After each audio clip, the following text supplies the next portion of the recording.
අදත් ඔයාලව ආදරයෙන් ශ්‍රී ලංකා රන්දිවල vlogs වලට පිළිගන්නවා. දැක්ක ගමන් දන්නවා නේද? අද යමු මාත් එක්ක මාර්ටින් වික්‍රමසිංහ මහත්තයාගේ උපන් ගෙදර බලන්න. ඒ විතරක් නෙමෙයි.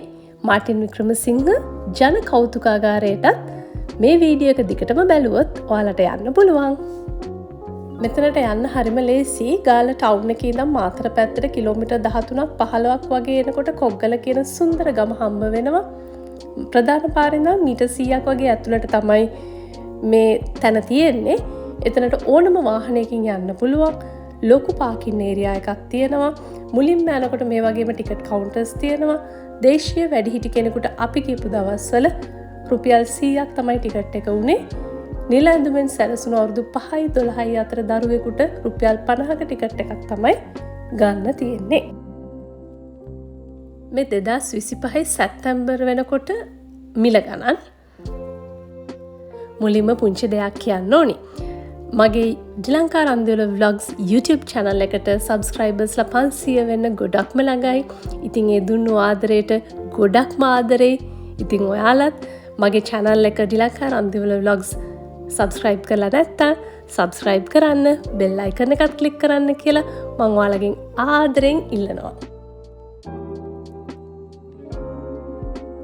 මේ ඔයාලට පේනවා වගේ ලොකු ගාඩන් එකකින් තමයි අපිට යන්න තියෙන්නේ. හරිම ලස්සනයි. හිත නිවෙනවා මෙතනට ගියාම. පුදුම ලස්සනයි. ඇත්තටම මේ කෞතුකාගාරයේ ඉදි වෙලා තියෙන්නේ මාර්ටින් වික්‍රමසිංහ මහත්මයාගේ සංකල්පයකට. එහෙම තමයි අපිට දැනගන්න ලැබුණේ. ඒ කෞතුකාගාරයේ තියෙන දේවල් එතුමා පාවිච්චි කරපු දේවල් නෙමෙයි. හැබැයි එතුමාගේ පොත්වලට පාදක වෙලා තිබුණේ ගම, කොග්ගල, මහමූද, කලපුව, සාමාන්‍ය මිනිස් ජන ජීවිතය. මේ වගේ දේවල්නේ එතුමාගේ කතාවලට පාදක වෙලා තිබුණේ. ඉතින් පරම්පරා ගානකට පස්සේ මේ පොත් කියවනකොට මේ දේවල් වල තියෙන දේවල් ඒ කියවන කට්ටියට තේරෙන්නේ නැති වෙයි කියලා. ඒතර ඒ කාලේ භාවිතා කරපු දීවර උපකරණ, කෘෂි උපකරණ, ආභරණ මේ වගේ දේවල් එකතුවක් තමයි මේ කෞතුකාගාරේ. කෞතුකාගාරයේදී අපිට බලා ගන්න පුළුවන් වෙන්නේ ඒ කාලේ ජන ජීවිතයත් එක්ක බැඳුණු දේවල්. ඉතින් මාර්ටින් වික්‍රමසිංහ මහත්තයාගේ සංකල්පයකට තමයි මේ කෞතුකාගාරය ආරම්භ වෙලා තියෙන්නේ. දැනගන්න ලැබුණු විදියට මෙතන පාලනය වෙන්නේ මාර්ටින් වික්‍රමසිංහ බාරගාර මණ්ඩලය මගින්.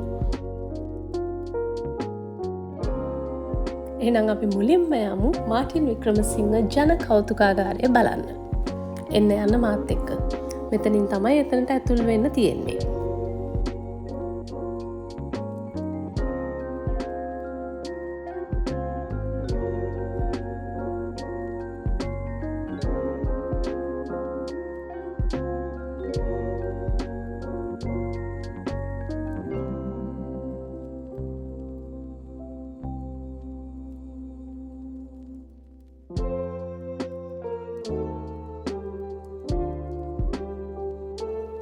පාසල් යන දරුවන්ට නම් මේ තැන ගොඩක්ම වැදගත් කියලා මට හිතෙනවා. ඇත්තටම ශිෂ්‍යත්වයේ කරන දරුවන්ගේ පරිසරයට තියෙන ගොඩක් දේවල්.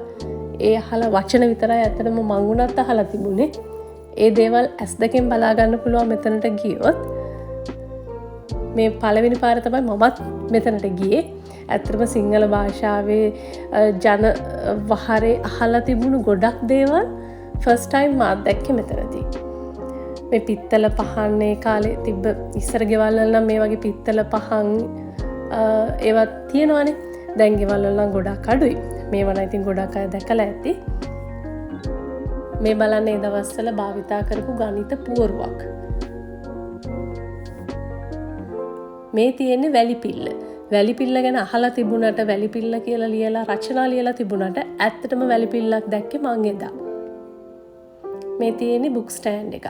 ඒ කාලේ පාවිච්චි කරපු බුක් ස්ටෑන්ඩ් එකක්.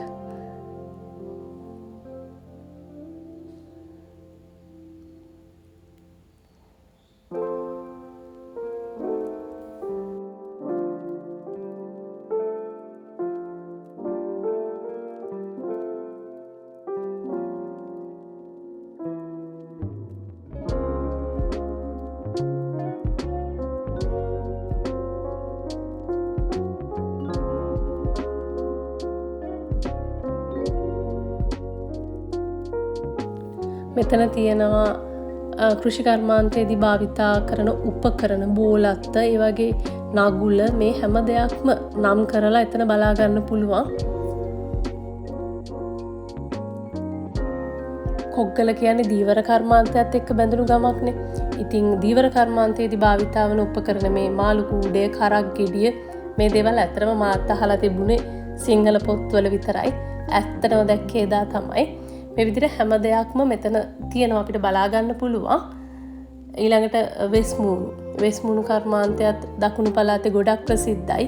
ඉතින් මේ වෙස්මුණු කර්මාන්තයේ එක වෙස්මුණු මෙන්න තවත් එකක් පන්හිඳ ගැන අහලා තිබුණට ලිව්වට රචනාවල පන්හිඳක් දැක්කේ එදා තමයි මම. මම ඉතින් හරි ආසාවෙන් බැලුවා.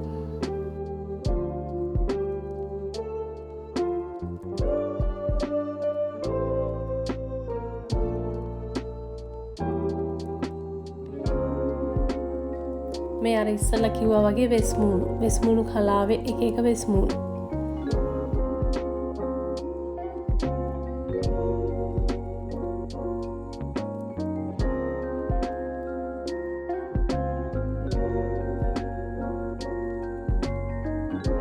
මෙන්න අහලා තිබ්බට දැකපු නැති තව දෙයක්. මේ තියෙන්නේ ගිගිරි වලලු. ගිගිරි වලලු කියලා සින්දු වල ඇහුවට ලියුවට ගිගිරි වලලු ඇත්තටම දැක්කේ එදා තමයි.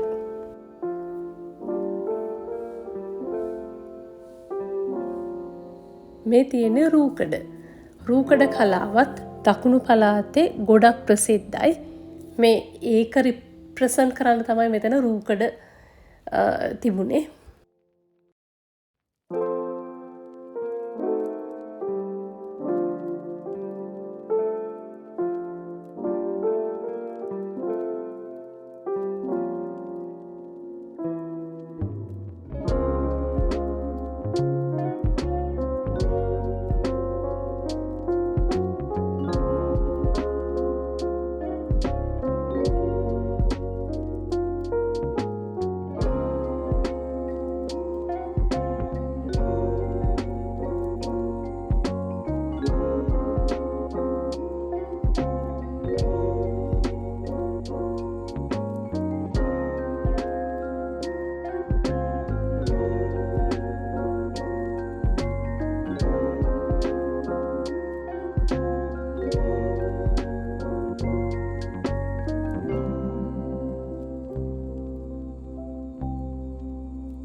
මෙතනදී අපිට බලාගන්න පුළුවන් ජන ක්‍රීඩා නිරංචි ඔලින්ද කෙලිය මේ වගේ ඒ දවස්වල තිබුණු දැනුත් කතා බහ කරන අපේ පෙළපොත්වල තියෙන ජන ක්‍රීඩා මෙතනට ගියොත් බලාගන්න පුළුවන්. ඒවට මොනවාද භාවිතා කරපු උපකරණ ඒවා මොන වගේද? ඒ ගැන පොඩි අයිඩියා එකක් ගන්න පුළුවන් මෙතනදී.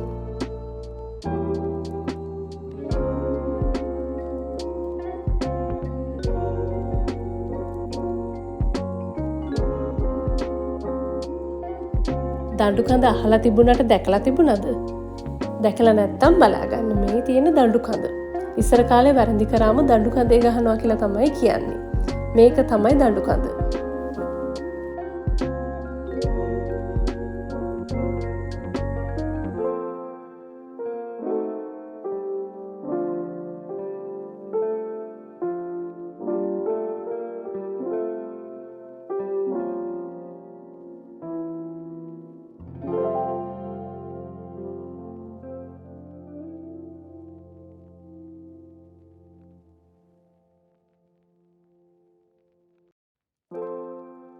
මේ තියෙන්නේ ගැමි මුළු තැන්ගයක්.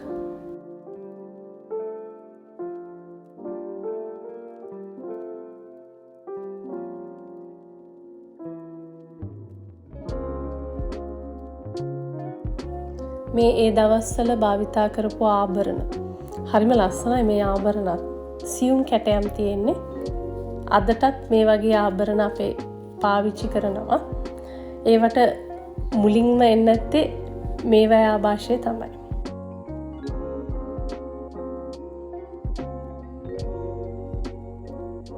මේ තියෙන්නේ ඉස්සර ජුවලරි බොක්සස්.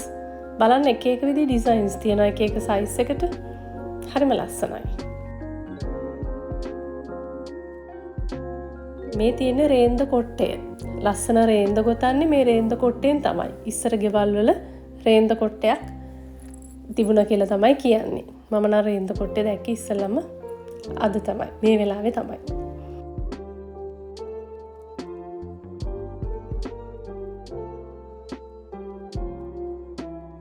ඉතින් මට හිතෙනවා ඔයාලට පොඩි දරුවෝ ඉන්නවා නම් එයාලා පෙළ පොත ඒවා පාඩම් කරද්දි හරි අමාරු වෙන්නේ මේ වචන මතක තියාගන්න. ඇත්තටම හරි කවදාවත් අහලා නැති වචන. හැබැයි මේවා S2 දැක්කලා ඒගොල්ලන්ට පෙන්නුවොත් මේවා හරි ලේසියෙන් එයාලා ඒ ප්‍රාථමික පන්ති වල තියෙන වචන මතක තියාගනි. ඉතින් දවසක් දාගෙන මෙතනට ඇවිත් බලන්න. පොඩ්ඩොන්ට විතරක් නෙමෙයි. ඇත්තටම මාත් ගොඩාක් ආසාවෙන් මේ දේවල් බැලුවේ. මොකද අපි පොත්වල කියවන වචන ඒ දේවල් ඇත්තට දකිද්දි ඒක වෙනම ෆීලින් එකක්.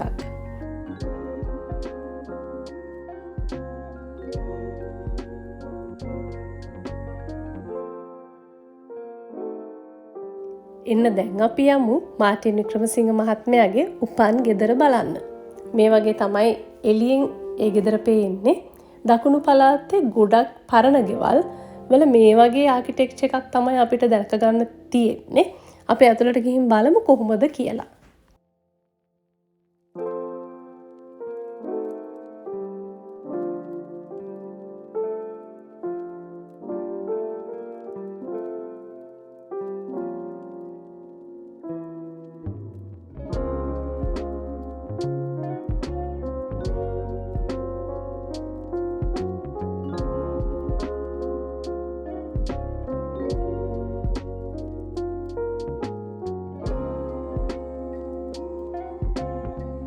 මේ වගේ ඉස්සර වෙලාම ස්තූපුවක් තියෙනවා.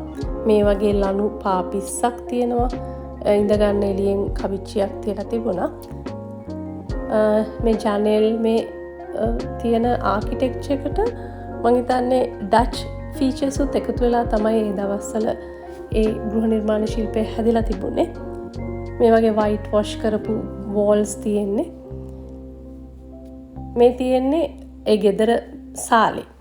මේ වගේ ඒගොල්ලන්ගේ මාර්ටින් වික්‍රමසිංහ මහත්මයාගේ පින්තූර බිත්ති එල්ලලා තිබුණා. මේ තියෙන්නේ ඉඳගෙන ඉන්න තැන සාලේ.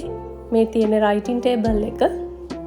අර පේනවද සෝල්දරේට යන තරප්පු පෙළ තමයි පේන්නේ. ගොඩක් ගෙවල් වල දකුණු පළාතේ විතරක් නෙමෙයි ඉස්සර ගෙවල් වල සෝල්දරයක් තිබුණා.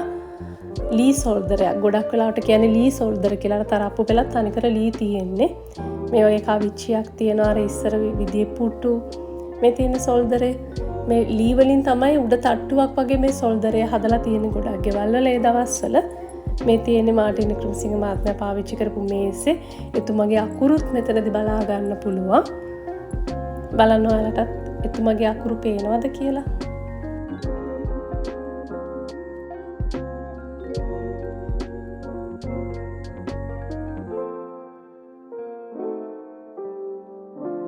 මේ තියෙන්නේ නිවසේ කෑම කාමරය. ඒ කාලේ මේස, පිගන් රාක්ක ලොකු ගයක් නෙමෙයි මේක. සාමාන්‍ය පොඩි ගයක්. සිංහල උළු තමයි වහලට දාලා තියෙන්නේ.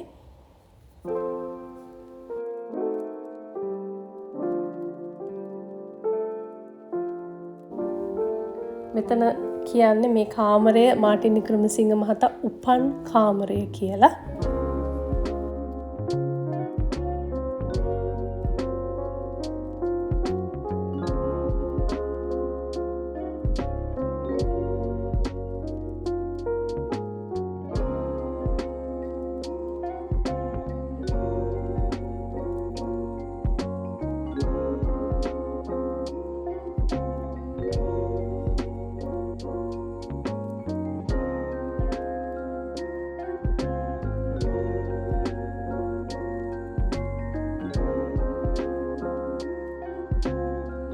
එතනින් එහාට ගෙදර ඉවරයි. මේ ටිකේ තියෙන්නේ එතුමගේ ජීවිතයේ විශේෂ අවස්ථාවල ඡායාරූප එකතුවක්. ඒ වගේම එක චිත්‍ර ශිල්පීන් නදපු පේන්ටිංග්ස්, එතුමා ලියපු පොත්, ඒ විශේෂ අවස්ථාවල එකතුවක් තමයි මෙතන තියෙන්නේ. එතුමා ලියපු පොත් හැම එකක්ම වගේ මෙතන ඩිස්ප්ලේ කරලා තියෙනවා. ඔයාලට පොත් ගන්න ඕනි නම් එන්ට්‍රන්ස් එක ළඟ තියෙනවා බුක් ෂොප් එකක්.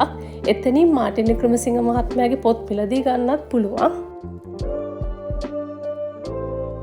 ඉතින් දවසක් දාගෙන ගාල්ල එන්න. කොග්ගල ඇවිල්ලා මාටින් වික්‍රමසිංහ මියුසියම් එකටත් යන්න. ගාල්ල කියන්නේ බලන්න දේවල් ගොඩක් තියෙන තැනක්. ඉතින් මේ විදිහට තමයි අපේ ඒ දවසේ ඉවර වුණේ. වීඩියෝ එකේ අන්තිමට මම දාලා තියෙනවා අපි ගාල්ලේ කොටුවට ගියා. එතනදී අපිට ලස්සන සන්සෙට් එකක් බලා ගන්න පුළුවන් වුණා. ඒ වීඩියෝ එකත් බලන්න. ඒකත් හරිම ලස්සනයි. එහෙනම් මම ආයෙත් කියනවා subscribe කරලා නැත්නම් මාව subscribe කරන්න. අපි යන තැන් ගැන travel videos එතකොට ඔයාලට දිගටම බලන්න පුළුවන්. එහෙනම් ආදරෙන් ඉන්න, සතුටෙන් ඉන්න. මම ගිහින් එන්නම්. මම ශ්‍රී ලංකා.